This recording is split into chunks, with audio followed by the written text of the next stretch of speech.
Hello everybody, welcome back to another video. We are doing a PSA reveal here, 24 card value bulk order.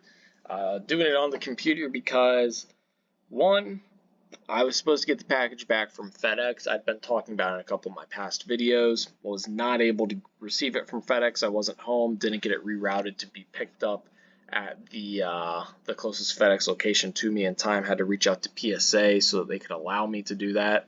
It's just been a mess. So moving forward, what I'm trying to do is just set my address to that FedEx store, and I'll pick them up there.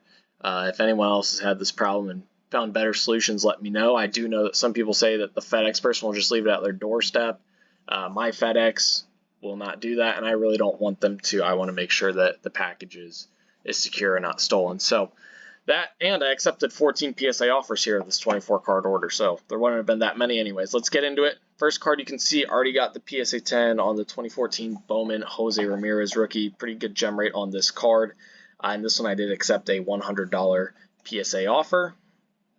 Next card here is the Shohei Ohtani pitching rookie card.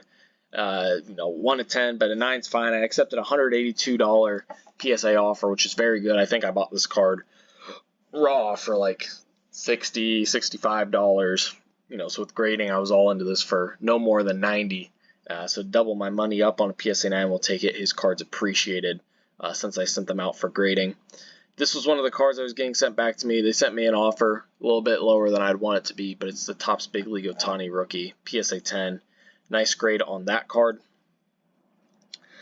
This one here, very solid grade, the PSA 10, very solid offer with the grade, $114.68 accepted on my end. This is a card I bought for no more than 10 bucks raw, so I'd be into it for $30 to $35. So I turned 30 to 35 into 114. Very happy with. 10's a good grade. These grade pretty easily, and they still sell in that $10 range. I did stop buying them, but just based off of some of the offers I've gotten on these cards, like the PSA 9s, I was getting an offer in the 40s, which makes PSA 9s break even to profitable. I don't think that would be a bad idea to have these kind of stashed up for whenever PSA opens value bulk back up, even if it's 30 bucks a card. These still do well enough with PSA offers to send them off, no doubt. So going to be stashing up on these, some Ohtani refractors, stuff like that. The cheaper baseball refractors of stars. 2023 Bowman Chrome Ohtani from the Sapphire edition. This one got a PSA 10. I think I bought these. I was buying these cards raw for like 30 bucks, I want to say. 30 or 40 bucks. PSA offer they sent me was too low, so didn't accept it. That one's getting sent back to me. So, I'd love to have these cards in hand because that means I can list them on eBay. I have stopped pre-listing cards on eBay. In the past, a few months ago when I'd get a PSA order back, I knew I could reroute it to like a Dollar General or somewhere near me to just pick them up. But since I can't do that anymore, I don't want to have my cards pre-listed because I don't want them selling and then not being able to get the package. That would not be, a good scenario. But it was always nice to do that because not only would I have the PSA offers, but I'd also sell some cards on eBay. So my return on investment when I got the order back was even higher. It's just about turning that money around very quick. This was an excellent grade. I think I bought this for like $60 raw, and this probably would have been in the December, January time frame. These cards have absolutely taken off. They're over 200 bucks raw now. PSA 10, massive grade, $966 PSA offer. I didn't get any upcharge on this order, which is kind of weird. The max declared value of a card can be 500 bucks. So for them to offer me $966 and not upcharge me, very strange. But I'll take it. No complaints here. PSA 10, we took that offer. So, returning under 100 bucks into close to 1,000 to 10x on our money. That is crazy returns. And, that's why I do this grading. That's why I calculate everything out mathematically. Because if this card had an appreciated in value, the gains wouldn't have been as great, but it was still mathematically profitable to buy, and I'm buying good names. I'm not doing this on, it would be like doing this on Connor Griffin this year in the offseason for his rookie cards, and getting them back midway through the season next year. I don't know if that's a great idea. I like Connor Griffin. I think he could be great, but he's not an established star. I'm going to buy some Connor Griffin stuff from Topps Chrome as long as it's high enough quality. that I can grade, but it's all going to be stuff that's high enough that I can grade it at a quicker turnaround time to make money on. But names like Ohtani, Judge, Trout, Bobby Witt, guys like that. I would have said Acuna, but with the injuries, it's tough to say. Soto just doesn't have the collectability that he realistically should have. I think that, these, mainly Judge and Ohtani, they win the MVP every year. Cycling us into our next card, the X Fractor got a PSA 10. This was one that I probably bought for like 40 or 50 bucks raw. Accepted an offer of $724 on this PSA 10. So really great gains. Mathematically, this was my most profitable PSA order in terms of ROI ever. So the next video, when you see that financial breakdown, you'll get to see all the math behind it. But, you can see this was a very good order, and those two cards were a major reason why. Nick Kurtz, PSA on the refractor. People like to complain about getting PSA 8s on cards. Well, let's look here. I was definitely a little greedy with some of the cards I was sending in. Probably should have been a little more picky, but for me, mathematically profitable cards, I'm not as picky with, because there is an edge to getting them graded. So whether they grade easier or just have higher margins, it works itself out. And when you take risks, I'm sure I could have found an imperfection with those Ohtani cards and be like, oh, that might get a 9. Well, then I would have just missed out on a $900 profit, which you don't want to do. But you can see down here, bottom right, looks like maybe there's a little something going on with the edge and corner, and then, on the back, maybe there's something else going on here, and I'm sure the centering isn't perfect, right? This right looks like it's a little thicker than the left, and the top looks like it's thicker than the bottom. So I'm not complaining about getting a PSA 8 on one card. You'll see this when I do my financial breakdown. I don't care about profit per card. I care about profit per order. A sample size of one card, statistically means nothing. If you took statistics in school, you'll know that for most cases, a sample size of at least 30 is needed to, have good data, have good numbers behind what you're looking at. So even in an order of 24, technically my sample size is a little too small, but it's pretty close to 30. And to me, anything over 10 cards, from my experience, you're gonna get a trend. If you have 10 cards and you get a 30% gem rate, sending in 20 cards isn't gonna magically make it 60%. You probably had a tougher grader. We're sending in tougher cards, or it was just a tough order. If I have a gem rate of 80% on 10 cards, it's not going to go down to 50% for 25 cards. Maybe I'll go down to 75 for 20 cards or something like that. But there's not as much variance once you hit 10 cards in grading, in my experience. This one here, I actually got a very solid offer. I was buying these raw for like 40 bucks back in December, January. PSA offer of $90, so we profited on a PSA 9. Nick Kurtz was really hot. This is when he was hitting all those home runs at that minor league ballpark, whatever the Athletics had to play in for that 6-game home series, and he had a bunch of home runs. So that's when I sold these cards or took the PSA offers. The values have probably dipped since. He's been fairly cold, honestly, which a little unfortunate. I was hoping maybe he could win MVP this year with Judge being out. I'd love to see Witt as a Royals fan, but if not Witt, then I'd love to see Kurtz, just because I have some of those Kurtz Red Bowman rookies, red hot rookies, that if he wins, I can redeem for $300 fan cash, which could be used to purchase, wax in the future for sealed wax to hold. All that Ohtani, these were simple buys, $5 a piece in the off season. PSA 10 offer $83. I'll do that all day. Unfortunate grade here on the whammy. PSA 7 on the Churio whammy. PSA 7 means that there is going to be something fundamentally wrong with the card that I can see. So, I don't know if, top left here looks like there's, a little bit of a corner issue there. Probably missed that in prep. I could have definitely taken some painter's tape and picked that corner clean, which probably would have bumped this up to an 8. And then it's hard to see, but there could be a print line somewhere. I'm not someone to really complain with grades. I personally think, you can see this corner here really doesn't look good on the back either.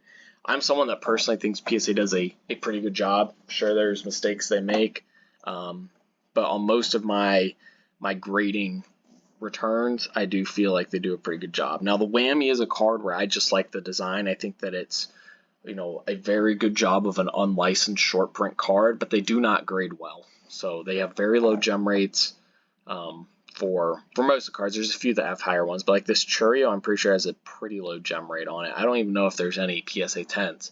I'd have to go back and do my research, but I think I checked and there weren't after this grading. So I was like, man, PSA 7, that's bad. I think the highest grade is honestly a 9 with, at least 20 of them graded, I believe. So just a card that I shouldn't be grading, but I did. Gem Mint 10, JoJo White, these are numbered out of $4.99, as you can see on the back. The PSA 10s, this will be great for my eBay store. Celtics fan or someone that's collecting the 2008 Topps Chrome Orange set is going to love that card. 2008 Topps Chrome does well because of the Kobe card and the LeBron card mainly. Those cards definitely carry the set, and it makes the set something where set collectors want the whole thing. For PSA set registries or just their own collections. So very happy with that PSA 10. Here's a PSA 9 on the Wilt Chamberlain, numbered out of $4.99 as well. Again, PSA 9 will be fine too. This one will sell well on the eBay store, being a numbered Wilt card. PSA 10 would have been great. And then, obviously this came back once the NBA Finals was over. These cards absolutely skyrocketed since I bought them. PSA 8 Victor Wembanyama on the Cosmic Chrome. I was buying these cards at $20 a piece at first, and I bought them all the way up to about the $35 a piece mark. So, with grading, I was into these cards for no more than $60. PSA 8, after the finals was over, I took an offer at $106 on this, so making good money on a PSA 8 for an unlicensed base card is crazy, but it's got a high gem rate, so that's why I sent them in. And then we got the PSA 10 as well, where we accepted the $446 offer. So making really good money on that card, over $300. Very solid grade. And the great thing with PSA offers is I do not have to find a buyer. I do not have to wait to sell the card. And whatever they offer me is how much money is hitting my account. So if they offer me $100, $100 hits my account. There's no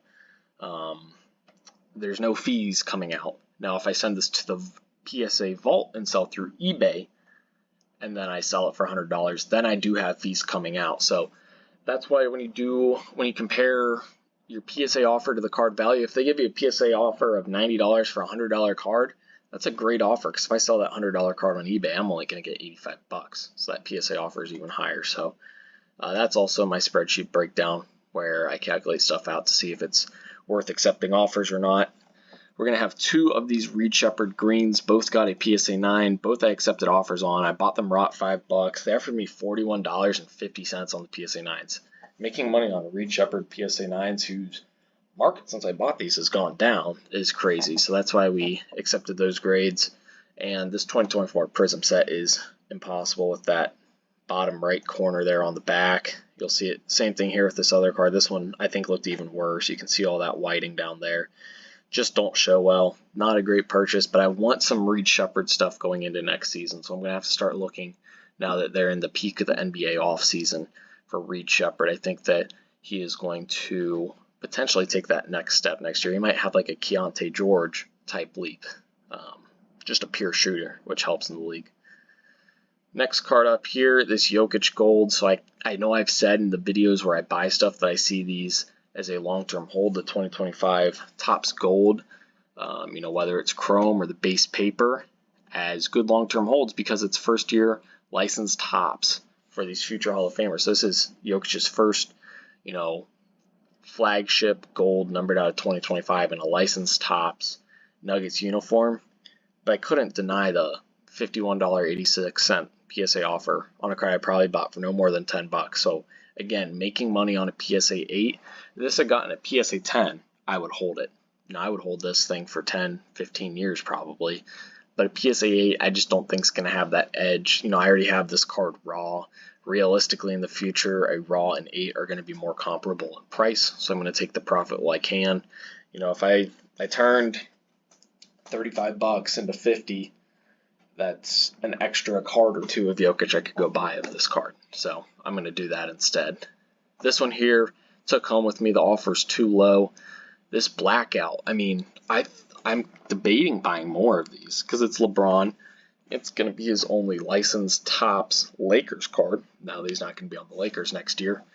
And the gem rate's not great, but it's under $5 for a raw card. And this is going to sell well into the hundreds. I mean, it's a clean looking card. The back is the main thing I look for. 2 clean top corners on the back. Make sure the front's centered up. And I'm good to go. So centering I base off of. People do it differently. I always base off the letter to the edge and the edge to the edge, and then obviously you're going to go from shortest distance to shortest distance on bottom to top.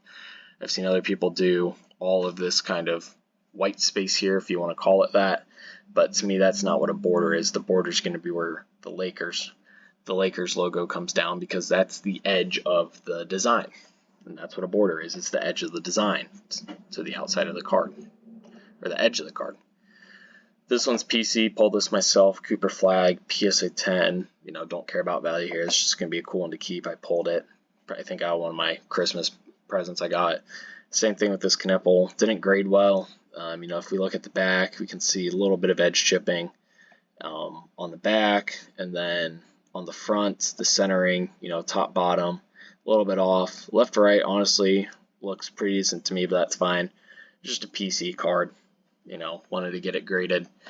Is it good? Is this a good card to grade? No, I would not grade this card, especially now that his price has dropped a ton. But even then, with gem rates, no, not a good card to grade. But I wanted the Cooper graded in the flat, or the Cooper and the Con graded for my PC. Kind of another dumb card to send off, but if I got a PSA 10, it would have been pretty good. I pack pulled this, so I'm into it for $25 grading. I'd imagine this actually sells pretty well. First year Topps Chrome Wembanyama, his prices are crazy through the roof. Like those base flagship papers, his sell for as much as LeBron, which is ridiculous. So that's why I think that this card will still do fine. I'll probably get close to a break even on it, honestly, once it comes home. Sleek Finishers, Tatum, PSA 9 on the gold geometric. I think Tatum's a great buy in this set. Celtics are going to sell well. The gold's numbered to 50. Sure, the insert's not great. I don't like the design that much, but gold out of 50 Tatum, you can't complain. And then probably shouldn't have accepted the offer on this one. Hindsight's always 20/20, but I wouldn't have gotten the card back anyway because of the issues I have with FedEx. But this Holland, bought it for like $2 or $3 raw, I believe, and PSA offer is $62. So doubled my money on this card. I think recent sales I've seen for over 100 on it, or right around 100, just with his World Cup performance. But not going to complain about that, and that'll take us back to the beginning. So that is it. Very, very solid PSA reveal. Hopefully you guys are fine with it being on the computer. Keep your eyes out the next couple of days for the financial breakdown of this. Very high profit ROI. This is going to show card by card how much money I sold each card for and paid for. It doesn't show profit per card, but it shows profit for the whole order. So hopefully you guys enjoyed. None of these cards that I brought home are for sale on my eBay store yet, because I don't have them yet. But if you're interested in checking out my eBay store and keeping your eyes out for when these come back in the future, that will be linked down below in the description. Comment what you think about this reveal down in the comment section. As always, thank you guys for watching. 2K for life. Peace.